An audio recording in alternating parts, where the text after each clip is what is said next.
Milestone school and কলেজে বিমান বিধ্বস্তের ঘটনায় মৃতের সংখ্যার সংশোধিত তালিকা দিয়েছে স্বাস্থ্য মন্ত্রণালয়। এতে মোট মৃতের সংখ্যা ৩৪ জন বলে জানানো হয়েছে। জাতীয় বার্ন ইনস্টিটিউটের পরিচালক ড নাসিরউদ্দিন মিডিয়া ব্রিফিংয়ে জানান, আইসিইউতে সংকটাপন্ন অবস্থায় ৪ জন চিকিৎসাধীন আছে, যাদের অবস্থা অপরিবর্তিত রয়েছে। এখনও ভর্তি আছে ৩৪ জন, যাদের মধ্যে শিশু রয়েছে ২৮ জন। আজও হাসপাতাল থেকে ২ জনকে ছাড়পত্র দেওয়া হয়েছে। এতে ওই স্কুলের একজন আয়াও রয়েছেন। কোনো রোগীকে বিদেশে নেয়ার কোনো সিদ্ধান্ত হয়নি বলেও জানান এই চিকিৎসক। এদিকে মাইলস্টোন স্কুল সোমবার পর্যন্ত ছুটি ঘোষণা করেছে কর্তৃপক্ষ। গতকালকে সিভিয়ার থেকে ক্রিটিক্যাল স্টেজ অর্থাৎ একটু খারাপ স্টেজে গেছে ২ জন রোগী। আর আমাদের নতুন করে আইসিইউতে তেমন কেউ আসেনি, যা ছিল তাই, এবং আমরা আইসিইউ থেকে কাউকে স্টেপ ডাউনও করাই নাই। মানসিক সাপোর্ট দেওয়ার ব্যাপারে আমরা প্রতিদিন ২ বেলা করে আমাদের প্রত্যেকটি ইউনিট চিফ কথা বলছেন।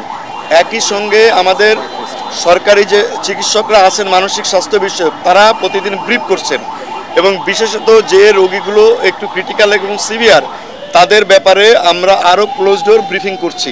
এখন পর্যন্ত কেউ বিদেশে নেওয়ার ব্যাপারে কোনো কথা বলেননি।